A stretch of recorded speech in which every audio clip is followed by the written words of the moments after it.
I don't know. I'd say I'm reasonable. Okay, that's completely unreasonable. I'm reasonable. I'm unreasonable. You have no idea just how reasonable I have been. Reasonable synonyms are sensible, rational, practical, fair, appropriate. Fitting, suitable, logical. All things I would definitely say describe me. Do they describe you? Welcome to I'm Reasonable with Zainab Johnson. I'm reasonable. She is. I mean, she is pretty reasonable, right? Let's just talk about it. Hey, you guys. Hey. Hey, welcome back to another episode of I'm Reasonable with Zainab Johnson. I am Zainab Johnson. Thank you so much for tuning in. Let's get right into it. I'm going to try and make this a quick episode. Although I see the comments, I see y'all are like, girl, thank you for making it an hour. Thank you for making it an hour and 15. I need you to do it more than once a week. No, y'all, not going to happen. Not at this point, at least. But I am going to try and keep this quick because it's Juneteenth, right? It is Juneteenth if you're listening to this, because this is this is being released on Juneteenth. So if you're listening to this, hopefully you have found some way to, relax, celebrate,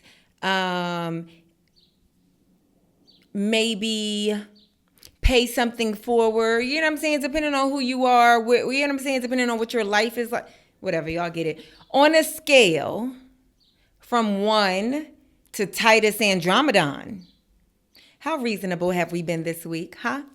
Happy Juneteenth. We're going to talk about our president, Joey Biden. We're going to talk about him and our auntie by marriage, Kamala. We're going to talk about them and that damn Juneteenth celebration at the White House, okay?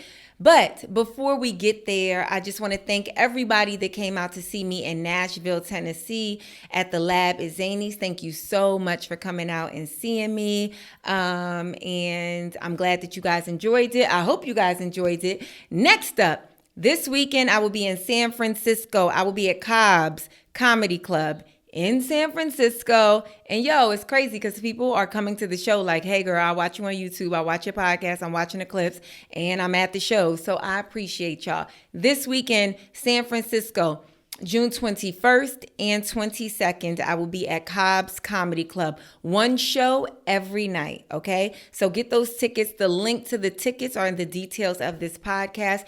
Then after this weekend in San Francisco, we have Richmond, Virginia coming up next weekend. So June 29th for one night only. I will be in Richmond, Virginia at the Funny Bone. So get those tickets. Then July 12th and 13th, I will be in Virginia Beach. July 18th, Columbus, Ohio. July 19th and 20th, Cleveland, Ohio. July 24th, Los Angeles.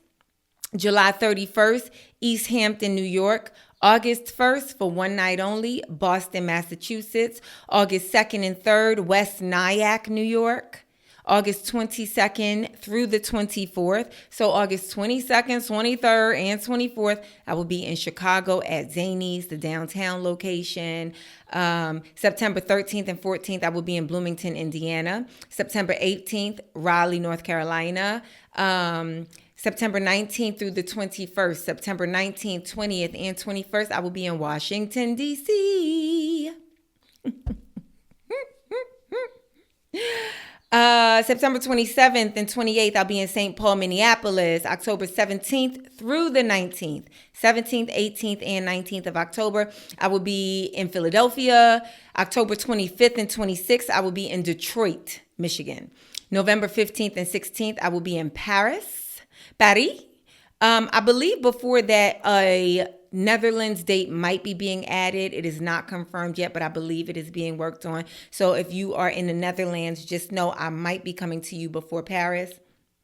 Amsterdam specifically, but November 15th and 16th, I am in Paris. And I believe those tickets are like close to being sold out. So if you're in Paris and you want to see me, get those tickets immediately. London, I will be there November 18th through the 23rd, 18th, 19th, 20th, 21st, 22nd, 23rd. Those tickets are also going very, very fast.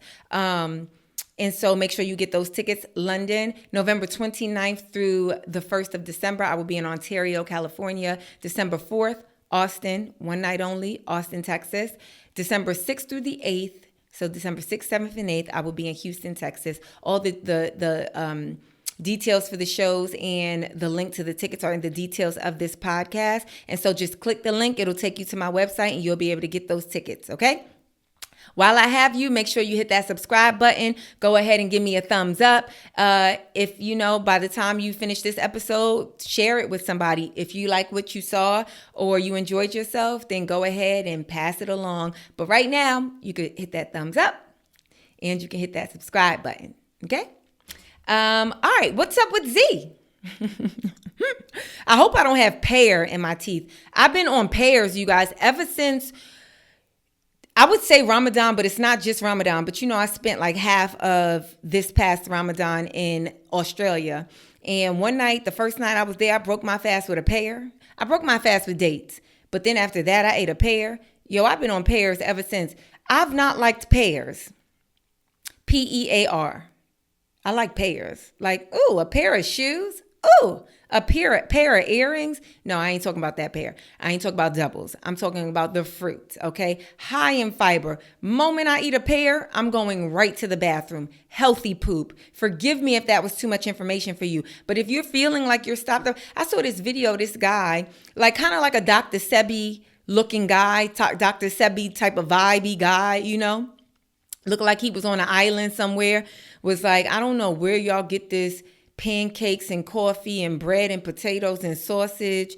I don't understand how y'all breaking y'all fast with that, meaning breakfast, your first meal of the day. He said, but what you should be doing when you first wake up is having prebiotics, which is basically fiber, in the form of fruit, in the form of natural, preferably organic, real fruit, and water, as much water as you can drink. And that's what I've been doing. And let me just tell you, I'm very regular. And the pear, like I've been eating green apple. I've been eating different types of fruit. But I noticed with the pear, it activates the bowels quite quickly, okay? But yeah, I've been on pears. And I just had like a piece of a pear before I started taping. So I hope I don't got no pear in my teeth. I can't see, so I was about to say it's up to y'all to tell me, but I mean at this it ain't live, right? So it's gonna be too late. Anyway, if I do got pear in my teeth, forgive me. So I saw Bad Boys whenever it came out, the weekend that it came out. Bad Boys 4, the franchise that stars, the action franchise that stars Martin Lawrence and Will Smith. And I know it's kind of like a week or two late for me to be talking about it, but the reason why I'm talking about it right now is because who was it, left a message in the podcast comments and was like, hey, can you talk about this?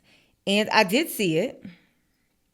Let's see if I can find it real quick, because I just want to give the user who asked me to talk about it, I just want to give them some credit.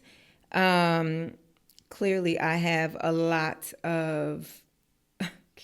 Okay,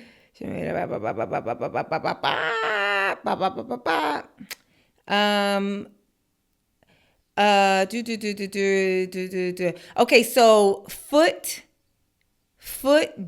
1973. So at FOOTEDAN 1973 said, they got a topic for me next. Sister Act made them think of, is it reasonable if you don't like Will Smith to still go see the movie? I would say that if you don't like a performer, why would you go see them perform? That's just what I would say generally, right? I'll get into the specifics of Will Smith and the Bad Boy franchise, but like that's the power and the beauty that we have in this life, that if we don't like something, we can disengage with it, I'm gonna assume, because Will Smith has been a pretty likable character for the majority of us knowing him. I still even think he's likable, but I'm imagining that question specifically relates to 2 years ago when Will Smith slapped Chris Rock, the comedian, on stage for the world to see at the Academy Awards. So, first of all, I saw Bad Boys 4. I have enjoyed the Bad Boys franchise. I remember when I saw Bad Boys 1, it was probably one of the best movies that I had seen up until that point. Like, not the best, but definitely one of the best. I thought that Will Smith and Martin Lawrence had amazing chemistry. I loved hearing after the fact that it was, because it was like, you know, so many things are happening at one time, and you can start a movie and then blow up before that movie comes out. And I think I heard them say in an interview that Bad Boys was like a Martin movie, and they was looking for like the Mike Lowry character, and Fresh Prince was like Will Smith was on the Fresh Prince of Bel-Air. That was his, you know, marquee show. But beyond that, like, they knew him as a rapper, you know, kind of like a clean, safe, you know what I'm saying, rapper. And I think he had did like maybe one other movie, but really he was most known for like being, you know, the goofy guy, the Fresh Prince of Bel-Air on this like NBC sitcom, right? And Martin, who had seen like a bunch of success, he was the host of Def Comedy Jam. He had been in a bunch of Spike Lee movies. He had been in the House Party movies. But then she did Martin, the show on Fox, when Fox wasn't nothing. When Fox had like Martin and Married with Children or something like that. Like they had nothing, right? And it was this breakout hit, funniest thing on TV, right? And so Bad Boys was like Martin's movie. And when they was looking for an actor or comedian to be the Mike Lowry character, whoever pitched Will Smith. And Martin was like, the Fresh Prince? Nah, almost like, nah, Mike Lowry is cool. The Fresh Prince, the corny kid, they say he from Philly, but they say he from West Philly. Like, it was like that, right? And then somebody convinced Martin, and he met with Will. He went to Will's house or something like that, and Will showed him Mike Lowry, and Martin was like, oh shoot, it's Mike Lowry, whatever. I feel like Bad Boys 1 goes down in history so far as definitely one of my favorite movies. I thought that they were both fantastic. I enjoy Bad Boys 2. That was the one with Gabrielle Union, right? I enjoy Bad Boys 3. That one came however many years later, and sometimes you get a little bit afraid when they start to kind of when they try to give you the next part of the story 10, 15, 20 years later. It's like, nah, we passed that, you know? But I enjoyed it. I can't really remember the specifics. Obviously, these new ones are not going to have the same effect as the first one. The first or the second one. However, and it's an action movie. Like, yes, it's an action comedy, but it's an action movie. And so when they was doing it, they was like in their 20s, in their late 20s, maybe early 30s. Now they 50-something-year-old men. They close to the 60. So it's not going to hit in the same way. Bad Boys 4 for me personally was the weakest one, having nothing to do with Will Smith. It's just like it's for me, it was like the writing whatever was kind of like real low hanging fruit. The writing, the jokes, although I like where the story was trying to go, but then it's like we watching our action heroes get old, and I don't know if I ever wanted to see that, you know. In the same way, like, I love the Rocky franchise, but then once Stallone got like undeniably old, it's like, if you better not get in that ring. You could walk around the ring. You could circle the outside of the ring. You could be in the arena. You could talk about boxing, but you better not lift that leg over them goddamn ropes. You better not. Anywho, so that's my personal, whatever. This is not me saying you should go out or not go out, right? I personally did not have a hard time watching Will Smith be Mike Lowry. I actually really like seeing Will Smith be Mike Lowry. Like, I really like it.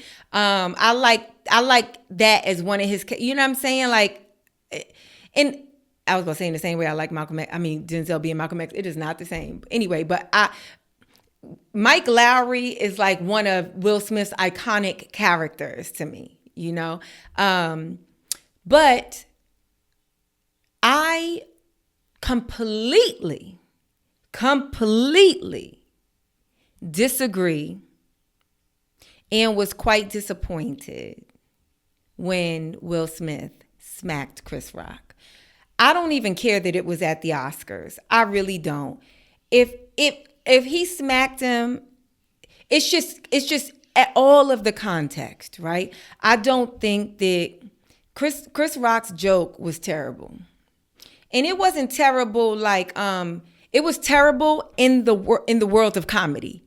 It was not a good comedic joke. I don't think it was terrible like, oh, he disrespecting black women. Oh, he did. Oh, he got to have he you know, alopecia. No.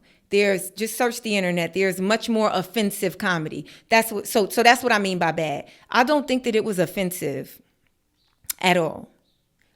But I do think that it was a joke that was unbecoming of a comedian that is considered a pro, that is considered a legend, that is, you know what I'm saying? It was like, what is this?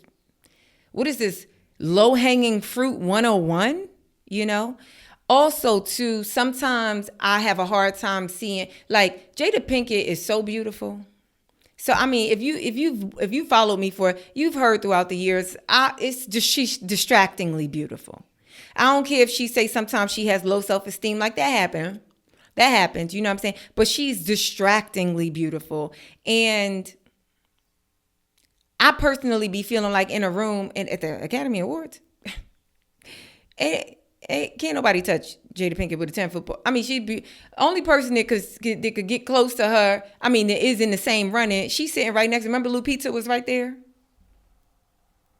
Like, ooh, come on, Lupita, you are an actor. Clock in, because I understand we are all shocked, but like, clock in, lean into your Yale performance. Okay, I think it was Yale. Anyway. I completely disagree with Will Smith going up there and smacking Chris Rock. Chris Rock is so much smaller than Will Smith. To me, I saw it for two things. I saw it was really kind of sad to see kind of Will Smith's breaking point, like, and I know that his breaking point had nothing to do with Chris Rock, but it was kind of sad to see his breaking point, you know, on like such a global stage, you know, and at a time where this was a moment that we were looking forward to for him to be so celebrated, you know what I'm saying, to have this kind of like long and illustrious career, to come from, you know what I'm saying, summertime and Fresh Prince of Bel-Air, to be this like, you know, this deservingly honored an award-winning, you know, dramatic actor. And so it was like, I was sad to see that. I was really sad to see that. But also just in terms of physicality and stuff like that, it's like, yeah, if I smack Chris Rock, then that makes sense. You get what I'm saying? But Will Smith smacking Chris Rock, it just felt real unfair. It felt really unfair. All that said, none of that, I didn't even think about that when I was watching Bad Boys 4. I didn't even think about it. And then my friend brought it to my attention after we saw the movie. He was like, because there's a scene in the movie, spoiler alert, there's a scene in the movie where Martin is smacking Will. And he was like, oh, they put that in the movie to address, you know what I'm saying, like just to show Will getting smacked a bunch of times, you know what I'm saying, so people would forgive him for smacking Chris. And I said, that's crazy. I ain't even see, like, I saw Martin smack him, but I ain't even connected to. Like, I don't know if that's a fact or if that's just what people are making up for themselves, but like, I didn't even connect the two. So, but I found this article on ebony.com. You know, Ebony is a black publication in the same vein as like Essence or Jet magazine. But I believe they're all digital now. And so I found this article written on June 13th. So this was after the weekend, after the Bad Boys 4 premiere weekend. And it was written by a writer named Josh Rogers. I'll put the link to this article in the details of this podcast if you want to read the entire thing. But the article starts off, it was the evening of March 27, 2022, and many Black Americans were doing what we always do, suffering through. It's always fun to read Black publications because they write with so much, we write with so much personality. We write a lot how we speak, always do, suffering through the board. And we know how to throw shade. Even grammatically correct, we know how to throw shade. Suffering through the boredom of the Oscar Awards, hoping to see some of our faves win the coveted trophy associated with the event. It was almost given that the rapper turned actor Will Smith would win an Oscar for his portrayal as Venus and Serena Williams' father in the King Richard movie. With anticipation, comedian Chris Rock served as the nice host. Now, that's incorrect. Chris Rock was actually a presenter. He was actually presenting for the, I forget, it was the award that Questlove won. So maybe it was like a documentary award or something like that. He was not the host of the night. If you guys remember, it was actually hosted by Wanda Sykes, Regina Hall, and Amy Schumer. But it's like, when Will Smith get on stage and smack Chris Rock, you ain't gonna remember nothing else from the night. Anyway, let me skip down to, so this article, the writer, Josh, he's basically recapping, you know what I'm saying? The incident up until now, right? And so if I keep scrolling down, at some point he gets to, he addresses what, one of the I'm Reasonable viewers was asking about, right? So it begs the question, was the slap and defense the issue, or was it a matter of time and place? No, that's not it.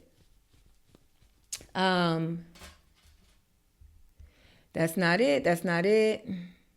Although he makes it very clear in the article that he does not condone Will Smith's behavior or condone Will Smith's action that night.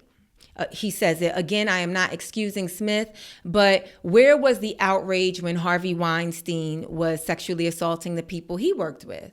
How about Mel Gibson, Woody Allen, and Kevin Spacey, who all are documented abusers and have a history of going to work and winning awards and remaining in Hollywood's good grace? Lest we forget, Alec Baldwin, who murdered a colleague on set and received sympathy for his actions, and the Academy ultimately responded how? You got it, passively and empathetically. Upholding whiteness is the preservation of one of the most irritating yet ubiquitous phenomena in history, a mediocre white man who believes he's great. And then they wave, hi, Donald Trump. You can hear all the personality in this writer's writing. So then he asks, why is it relevant to the conversation? Preserving white mediocrity lowers the bar and moves the goalpost to enable them to be great when in error. In what world should a convicted felon be running for president? Conversely, in what world should the actors, as mentioned above, still be out of jail, let alone have thriving careers in the very industry they terrorize? The juxtaposition is clear. The reactions to who these white men are in their worst state don't even begin to compare to the one-off poor choice of Smith slapping a dude who pissed him off. So, is it racist? This writer believes absolutely. This is why, and this is actually more so to the question, should Black people, or should people, period, not go see Will Smith in a movie because he smacked Chris Rock? This is why Black America was upset. We know what it means and how it can impact your career when something like this happens in public. But let's be abundantly clear. We, and in parentheses, he says, a proud majority of Black America, we never even considered canceling Will Smith. So according to this writer, Josh, for Ebony.com. He's saying that the vast majority of Black America never even considered canceling Will Smith. And so if he ain't canceled, then why are we not going to see the movie? He says, were we confused? Yes. Did we have questions about why he decided to defend Pinkett Smith that way on that platform? Sure. But were we going to throw the Fresh Prince of Bel-Air away? No. I think that as an individual, you can like feel how you want about that, right? And that's, again, as my first point 20 minutes ago, is that that's the power you have, you know? It's not free to go to the movies. It cost. Bad Boys 4 raked in, I think it cost $100 million to make. I think on the opening weekend, it raked in like $110 million domestically and then like another $100 million globally. So it's clearly made its money back in the opening weekend. And I believe that it's, you know, still going strong. I believe that they both Martin and Will have like, you know, very strong star power. I also believe that as much as it was like, you know, so far from an ideal moment for Will Smith and Chris Rock, you know, there's two sides to that coin. You know, it's like that's very embarrassing, and it's just really embarrassing. It's embarrassing to be smacked. It's embarrassing to be smacked publicly. It's embarrassing. It kind of hurts your feelings too. I don't know if you ever been smacked. I was smacked one time, twice in my life, but one time. It was so undeserving. Not that I don't ever want to be like, oh, no, that second smack, I deserved it. But it's like I smacked somebody, they smacked me back. It's like, yo, every action got an equal and opposite reaction, right? And it was a boy, too. And I was like, it was my boyfriend in high school. And I was like, ooh, let me not go around smacking people because, you know what I'm saying? I'm going to get smacked back. I learned very early that that's not behavior that I want to engage in. But when I was a kid, when I was younger than that, this boy, another boy, smacked me, and it was so like undeserving's not the word. It just came out of nowhere, and that's what bothered me. It kind of hurt my feelings because it's like, yo, when something come out of nowhere, it's like, or when you feel like it's undeserved, it hurts more. It's kind of like. You know what I'm saying? Like, I ain't gonna play maybe I'll play the tape. I don't know, but it's like Chris Rock he clearly thought a joke was happening, you know? But, you know, movies cost money and we go out every day and we work hard to, you know, accumulate money. And so we have the right to spend that money on whatever we choose within, you know, legal and moral bounds, right? Hopefully. And so if Will Smith smacking Chris Rock a couple years ago has tarnished him to you forever, then that's fine. That's you, you know? And I think that if it hasn't for other people, then that's fine as well. I understand. I know what it feels like to like watch a performer, like have a bad taste in your mouth about a performer and can't watch anything that they do. I don't know this actor's name. But back in the 90s, I only saw him I only saw him disrespecting women, and it made it so I couldn't watch him for a very long time because he was just so good at it on camera. Like the first thing I saw him do, I think it was in ER. There was only one, like the original ER. There was two doctors, right? There was Eric LaSalle, and then there was the black woman, right? The black woman with the curly hair, and he was her husband, and he gave her HIV on the show. That was my introduction to him. He gave her HIV on the show. And I said, oh, I had to throw him away. Then right after that, I saw the Soul Food movie and he was Vanessa Williams' husband. And then he ended up doing it to her cousin. Oh, I had to listen. And then I saw Waiting to Exhale and he gonna leave Angela Bassett for a white woman. Yo, when I tell you that actor could not cut, no, I saw when I moved, I'm a kid watching all of those movies, a literal kid, preteen possibly. Now I am a fully grown woman. I have finished college. I have worked a little bit in the workforce. I moved to Los Angeles, California. I go to a play with my friend. This man is this actor, he is supporting another fellow actor, a friend of his in that particular play. I don't know what about me made him want to be polite to me or whatever, speak to me, because I hadn't been doing comedy yet. Like there was no reason for him to know me, right? And he came up to me and he was so polite, introduced himself. Guess what? I wanted no parts of him in real life. In real life. Because of the roles that he played in movies and television. I said, oh, I'm so sorry.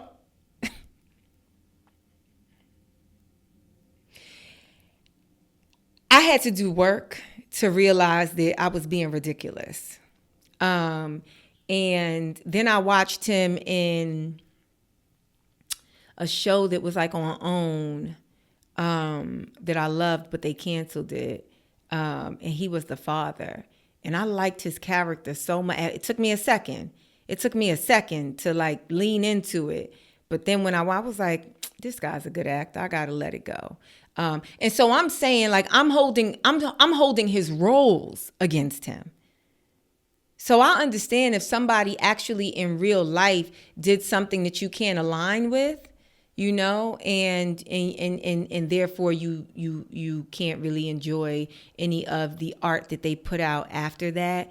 I think that if somebody's just following like a narrative, you know, like if you feel like the narrative, the conversation is telling you that you shouldn't be able to enjoy Will Smith, I would not pay attention to that. I mean, listen, we watched Chris Rock shortly before that, we watched some controversy with him sit around a table with some white comics, and he let Louis C.K. and some other all the white comics with the exception of Seinfeld say the N-word right in front of him, right? And we felt like, oh, no. But that didn't stop us from watching Selective Outrage. That didn't stop us from watching him in Fargo. That didn't stop us from watching him in whatever we have continued to watch him in, you know? So, I mean, I wouldn't bend to the peer pressure. I think it's just it's truly how you are personally affected by it. You know, if it ain't in line with your morals, then absolutely pull out, you know? But for me personally, I ain't even think about it. It didn't even come into my mind. And also too, I don't really want to continue to see, while I completely disagree with Will Smith's actions, not with what happened, like the whole thing, but also with his actions specifically. Like, nah, bro, come on. Like, there's a part of me that's like, if that was, you wasn't going to smack The Rock, you wasn't going to smack Idris Elba, I don't even know if you would have smacked like a white guy like that. You know what I'm saying? I know people like, oh, well, he smacked that white guy on the red carpet. That guy was trying to kiss him. That's very different. I don't think that if Jimmy Kimmel was up there making jokes and said something like, oh, Jada Pinkett, blah, blah, blah, that you would have, you know, and so that is why I can't get behind that. Like, nah. But I ain't even think about it when I watched Bad Boys 4. That was a very long What's Up With Z. That really wasn't even What's Up With Me, but whatever. Y'all tell me, hashtag it in the comments with What's Up With Z. Is it reasonable to not want to support Will Smith after he smacked Chris Rock? Is it reasonable to not want to support any one of your favorite artists after they exhibit some sort of behavior in their real lives that doesn't align with what you believe is right, correct, morally sound, et cetera, et cetera? Let me know. Main topics. We're only going to talk about one thing today, this Juneteenth. And so we're going to talk about this Juneteenth celebration at the White House. And yeah, so if you are watching this and you don't know what Juneteenth is, obviously Juneteenth means June 19th. It is it's a way to say June 19th. And June 19th is the day when the enslaved people in Texas, the people who were the people who were enslaved in Texas, found out that they'd been emancipated. The irony is Abraham Lincoln signed the Emancipation Proclamation 2.5 years before that. I believe they found out in 1865, and he had signed the June 19th, 1865, and he had signed the Emancipation Proclamation January 1st, or very early in January 1863. And so, yeah, some troops went when we think about the geography of the United States, and at that time, the makeup of what we now know to be the United States, Texas is very far. Texas is vast, and Texas is far, right? It's far from them first 13 colonies and, the North and the South, right? And so I guess it took 2.5 years for Union soldiers to get to Texas. And when they got there and saw that people were still in chains and enslaved, they was like, what? Wait, what? Y'all didn't get the memo? You ever show up at a party and that's a bad analogy. You ever show up somewhere and they tell you, oh, you didn't. You ever show up somewhere, it's like supposed to be, you show up at school and you ready to do the assignment and then ain't nobody there, and then one other person show up and like, oh, you didn't, they ain't tell you? Yeah, school got canceled. Yeah, the president had signed something and it was like, no learning today. That's also a bad analogy. Forgive me. I'm thinking on my feet right now, you guys. But basically, that I'm saying the irony, but it's like somebody got the memo. But guess who couldn't read? You know what I think about? Remember in The Color Purple when Celie kept looking for letters from her sister Nettie, and she was trying to check the mailbox, and Mr. said, you better not touch that mailbox. I done fixed that mailbox. I done fixed that mailbox so I know when it's been messed with. And he gave her the threat of the backhand. It's crazy because when I'm talking about that other actor, because like that was my first time ever seeing Danny Glover. And he was very mean to Celie, but that did not stop me from watching Lethal Weapon. It's wild how things happen. You know what I'm saying? Like Chris Rock said, selective outrage. But yeah, so Texas actually was the first state that started celebrating Juneteenth. And then what, like 2021 or something like that, Congress proposed a bill to make it a national federal holiday, and President Joe Biden signed it, and it became, I think like 3 years ago or something like that, it became a federal holiday. Banks are closed, schools are closed, offices are closed. I think this feels to me like the first year where it's public. It's not like, I feel like it was, as much as it was like a federal national holiday, I feel like it felt very optional for people to have it off.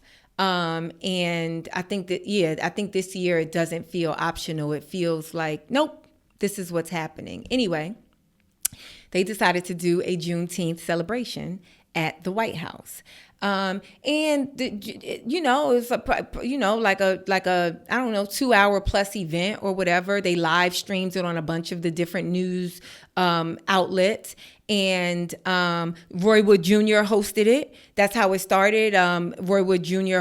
Obviously it started with like the military stuff, but Roy Wood Jr. hosted it, and you can't go wrong with Roy. Roy, if Roy is on a perfect trajectory, Roy Wood Jr.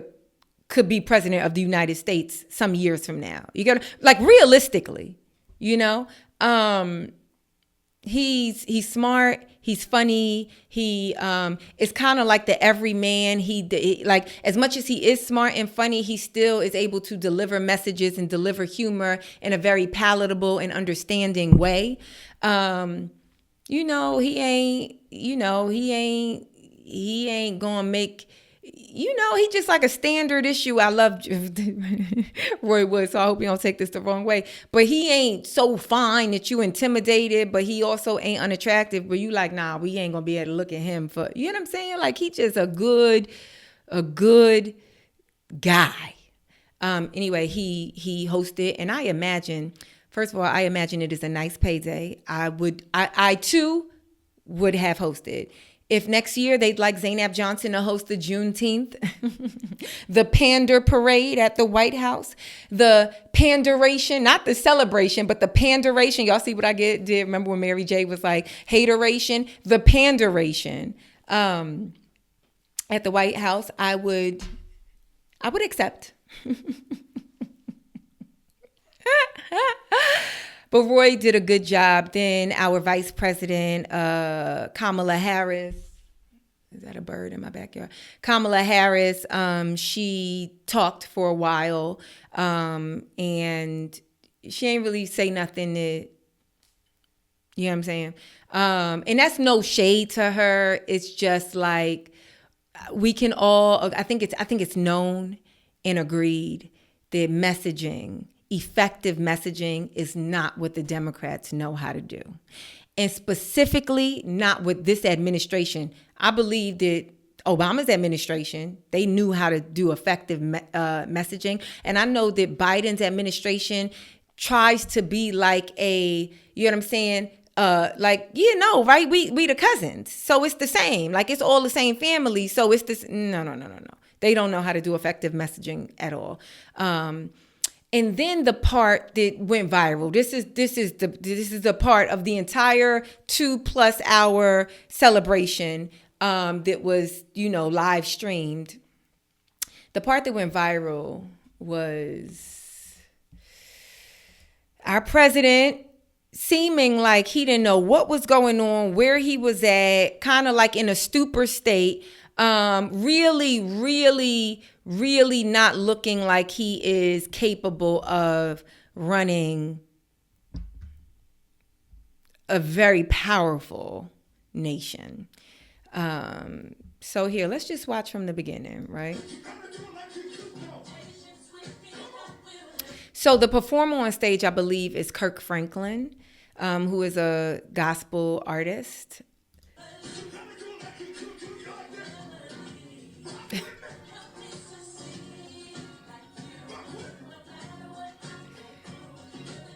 So you see how it says President Joe Biden appears to be frozen during the White House Juneteenth concert.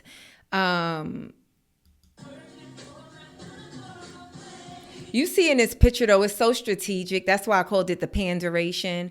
Because you see how many black people, it's only black, aside from like that white man. And like when the camera veers off a little bit, you see like one Secret Service agent that kind of like, you know, peeks in. But you see how many black people they got around him? It's almost like they hire background. You get what I'm saying? And that's not to discount any of those black people, their existence and their ability to be at the White House or at this Juneteenth celebration. But it's just so strategic. It's like, this to me is the equivalent of Donald Trump going to Atlanta or Detroit or wherever he went and buying them Chick-fil-A.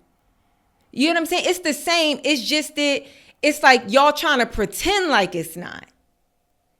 And I'm in no way, you know, a supporter of Donald Trump. I ain't never liked Donald Trump. This ain't got nothing to do with him running for office. I've never been, although I feel like the Trump hotels have been nice. That's all I can say about my experience in the world of Donald Trump. It ain't a bad hotel. Sorry. One of the first hotels I ever been to was the Trump Taj Mahal in Atlantic City. My grandmother liked the casino.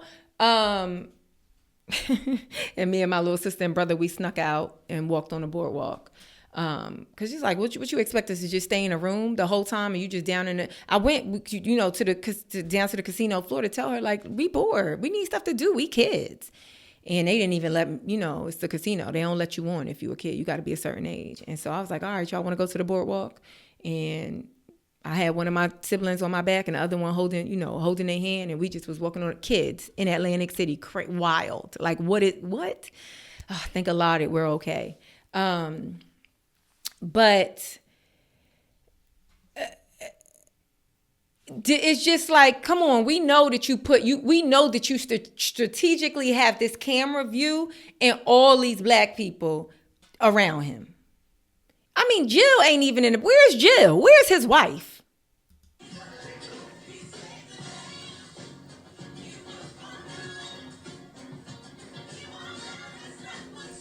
Billy Porter.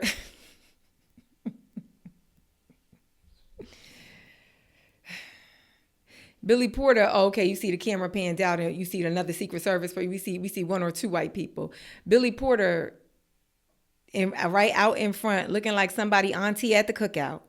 Looking like somebody auntie, like the party is at her house. Because clearly she put on her sequin shawl. She ain't getting in a car. She ain't traveling with that sequin shawl on. And she ain't put no bump in her hair. She ain't put no rollers in her hair. Oh no, so the cookout is at her house. That's that Auntie B's house. So he looking like Auntie B.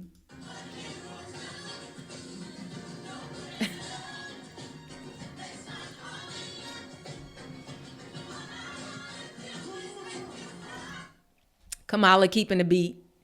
What's crazy is Kirk Franklin. I know Kirk Franklin is on that stage with his little 5'2" self hopping across the stage. I know he hopping from left to right, right to left.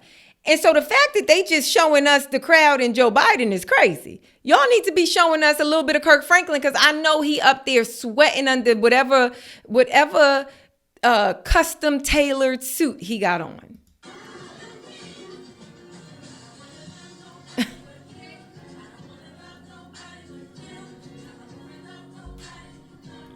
All the black people know the song. The one other white man in the video, I don't know who he is. Forgive me, but you know what I'm saying? I'm like Keke Palmer. I'm sorry to this man. I don't know this man. I'm sorry to this man.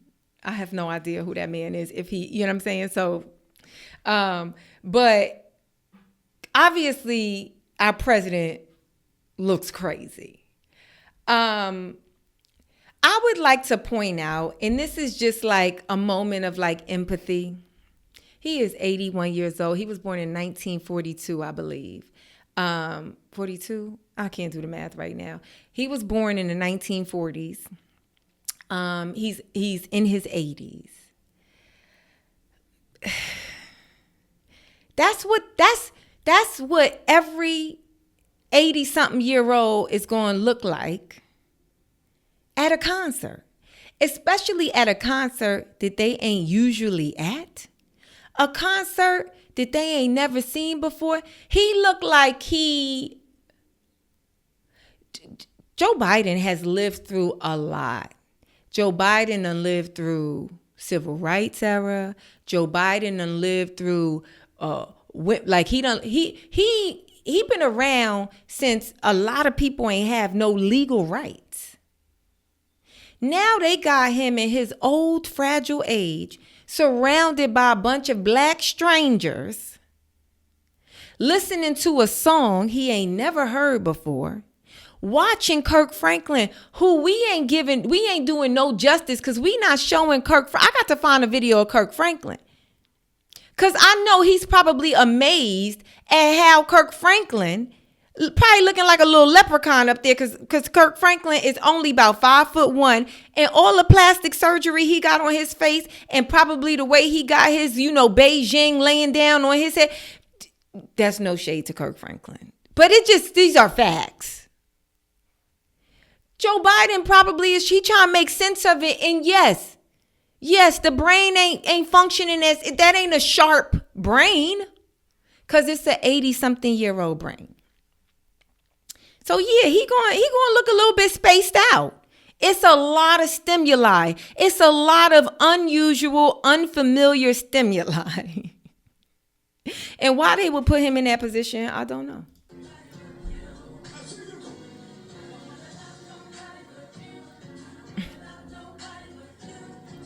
They treating him like a special needs kid. Why the black guy next to him is like, I don't want to love nobody but you. I don't. Sometimes our elderly, you just got to let them do what they do, right? Like some months ago, I was in Michigan with most of my family, my siblings, me and one of my younger brothers, we went to the grocery store, and I don't even see him, but my brother sees this old man in like this like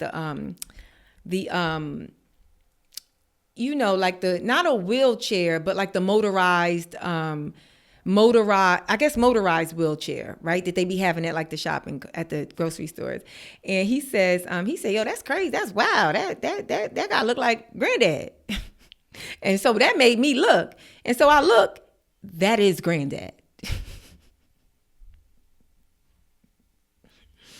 I said, oh my God, that is granddad. So we go up to him, right? And I'm like, granddad, what are you doing? And he was like, I'm shopping for groceries. And my grandfather is he just turned 90, or he's turning 90 this year. And he was like, I'm shopping for groceries. First he was like, oh, Zainab, is that you? I was like, yes, granddad. Oh my God. And so then we make a joke, but I'm like, yeah, my brother, I'm like, yeah, he said, I'm not saying his name on purpose. I'm like, yeah, he said that it was you. And I was like, what? He said that it looked like you. And I'm like, that is you. And so we laughing, right? And I'm like, but then it hits me. Why is my grandfather in a motorized wheelchair by himself, a motorized cart by himself in a grocery store, right? And so I said, granddad, what are you doing? He's like, I'm getting groceries. I said, where's grandma? He was like, she's at home. And my grandmother's like in her 80s as well. Not quite 90, but like probably like her mid 80s, right? And so I said, okay, granddad, well, where are the groceries? Like, I'll take the groceries. And he said, no, I got this. I'm doing this. Even when you don't live here, I can't get used to you doing stuff. So, like I can't, I'm doing it. And I was like, no, granddad, we going to take the groceries and we'll drive you home. He said, no.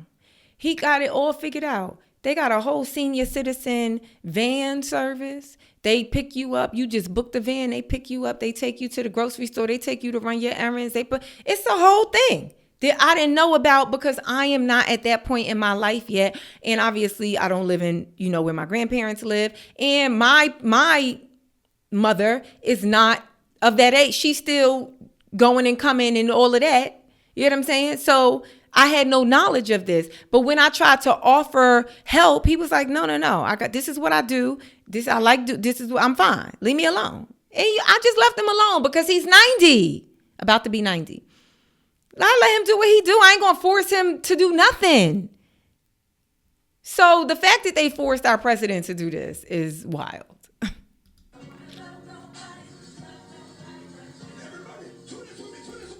Why Billy Porter waved at him like he was an invalid child is beyond me. He waved at him like, right, Joey? He waved at him like he's about to play peekaboo with Joe Biden. Then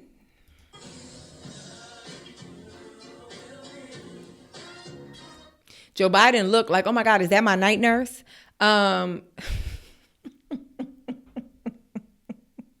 Forgive me, y'all. Forgive me. Because, I'm a fan of Billy Porter's. But if you think, you see how I said Keke Palmer, I don't know that man. If you think Joe Biden knows who Billy Porter is, and that is no shot to Billy Porter, that is just that is just Joe Biden's state of being. Also, Billy Porter be changing his look so much. Joe Biden was like, look, Bertha she done aged backward. Like,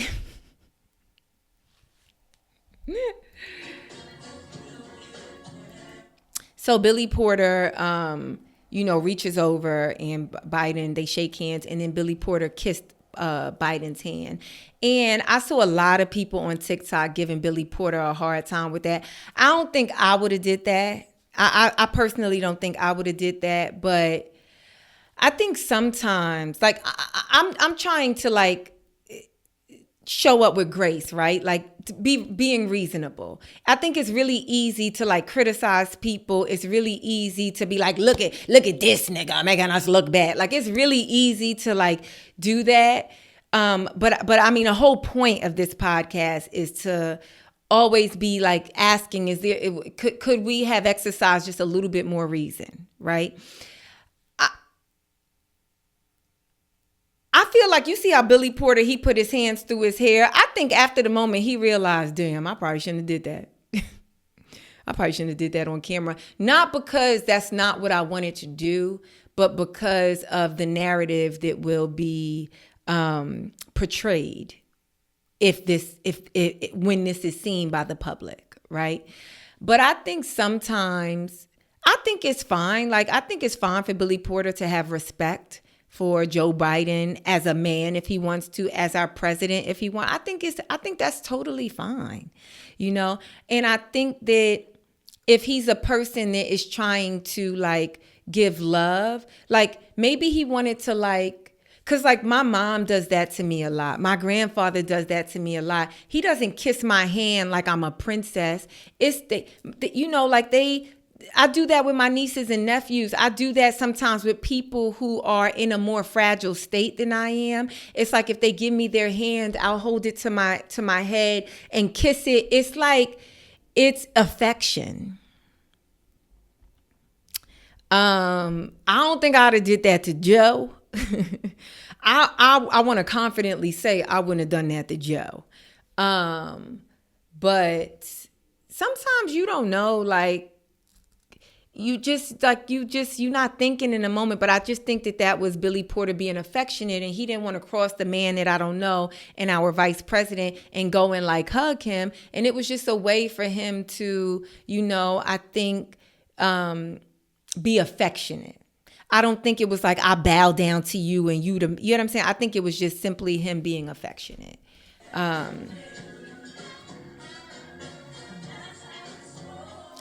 Listen, we could watch this for the whole 5 minutes and Joe Biden ain't gonna move. I mean, I think he really watching Kirk Franklin up there, and he probably in another time. Like, maybe the ghost of, like, Juneteenth past has come to him, and he had a juke joint with that one black lady back in 1960 who he really liked, back in 1958, 1965, who he was loving.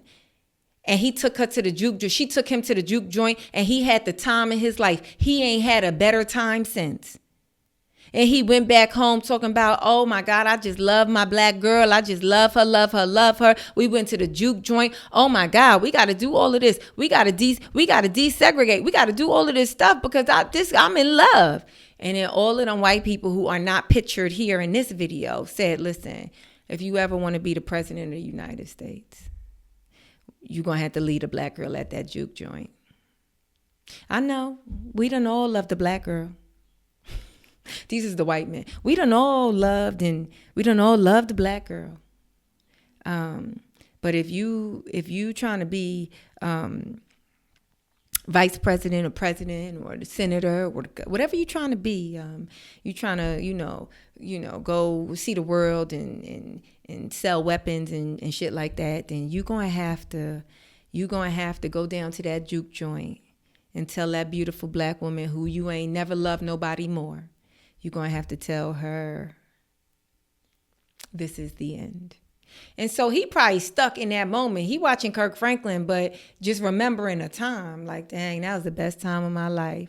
And look at me. They said it. They said I was going to have to let her go to become president. And look at me in my good old 80-something-year-old age.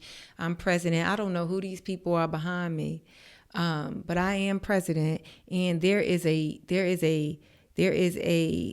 dwarf on stage with foundation singing music that everybody around me know, okay, I'm done.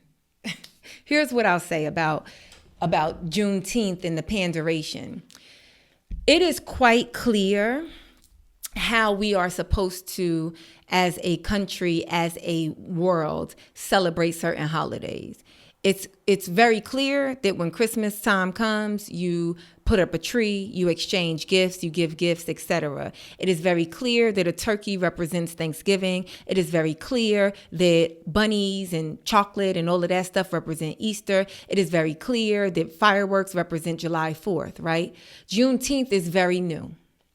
Juneteenth is very new, and there hasn't been an established way to celebrate Juneteenth. And so that, forget Joe Biden, forget this spectacle. We don't know what a Juneteenth, what a proper Juneteenth celebration looks like. And so that's what we have to create. Unfortunately, we cannot leave it up to people at the White House. We just can't. We can't leave it up to somebody that was hired in the DEI position at a corporation. It really has to come from communities, in my opinion. It really has to come from communities. And I think that it is so new. I'm like I said, I ain't learned about Juneteenth. I grew up in Harlem. Every Juneteenth, there was a parade, actually a celebration put on by the Masjid that I was a part of. Masjid Malcolm Shabazz, every single Juneteenth, used to do a Juneteenth celebration parade in Harlem. I ain't never learned about Juneteenth when I was in school, ever. Never even heard of it. It's only because my parents were pro-Black, and the masjid that I went to was a masjid that had a Black imam. That I grew up in Harlem, which is a very, historically Black community with very rich history as it relates to the African diaspora, Black Americans specifically. But it's like, ain't nobody, this is new. This is new. And so, now we have to establish what a decent Juneteenth celebration looks like. And then, I don't know, inshallah, 20, 30, 50, 100 years from now, you know what I'm saying? The Juneteenth celebration, we'll I don't know. I don't know what it'll be. But, you know what I'm saying? They'll be selling it at every Walmart. Y'all get the point. I don't even know if I have an Ask Z.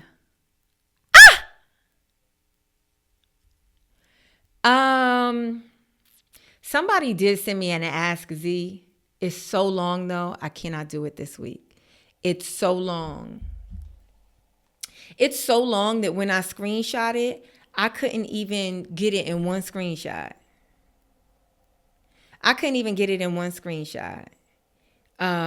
Look, I don't even know if y'all can see this, but I couldn't get it in one screenshot. So I will handle your Ask Z. Thank you so much for sending it in, but it'll have to be on another episode. So I guess this episode, no Ask Z's. Sorry. Yeah, no Ask Z, but I thank you so much for tuning in. I hope it has been an enjoyable episode anyway.